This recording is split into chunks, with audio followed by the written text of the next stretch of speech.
एक सॉफ्टवेयर जो कि कंप्लीटली मेक इन इंडिया है और इंडिया की जो इकोनॉमी है हमको उसको ग्रो करना है। ठीक है, क्योंकि इंडिया का नमक खाया है तो हमारी भी रिस्पॉन्सिबिलिटी बन जाती है कि हम लोग जो अपने इंडियन प्रोडक्ट को यहाँ पे, चाहे सॉफ्टवेयर हो, सर्विसेज हो, प्रोडक्ट्स हो, उनको हम लोग ज्यादा से ज्यादा लोगों को रिकमेंड करें। जब भी आप किसी रेस्टोरेंट में खाना खाने जाते हैं तो आपके पास एक मेन्यू होता है। मेन्यू के अंदर आप सारे के सारे अपने आइटम को सिलेक्ट करते हैं जो भी आपको खाना है और अपने वेटर को ऑर्डर दे देते हैं कि भैया मुझे ये सारी की सारी चीजें चाहिए।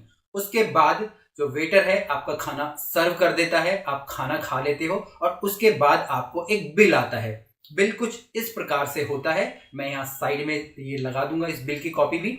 अब इस बिल के अंदर जो रेस्टोरेंट का नाम होता है आपका वो होता है, दूसरा उसमें जो रेस्टोरेंट का एड्रेस होता है, तीसरा किस डेट को आप गए थे, टाइमिंग क्या थी, बिल नंबर क्या है, ठीक है, कौन सी टेबल पे आप बैठे थे, सारे के सारे आपके आइटम्स यहाँ पे लिखे रहते हैं, उनकी क्वांटिटी, उनका प्राइस लिखा रहता है, पूरा का पूरा टोटल रहता है। उसके बाद जो गवर्नमेंट के द्वारा टैक्स लगाए जाते हैं वो होते हैं, जीएसटी नंबर होता है, अगर रेस्टोरेंट के द्वारा सर्विस चार्ज लिया जा रहा है वो भी मेंशन होता है, आपके फसाई के नंबर होते हैं। आप ये सारी चीजें देखते हो, वेरीफाई करते हो, इसकी पेमेंट्स करते हो, चाहे क्रेडिट कार्ड हो, कैश हो, पेटीएम, गूगल पे, किसी के भी द्वारा, और फिर आप अपने घर चले जाते हो इस बिल को लेके।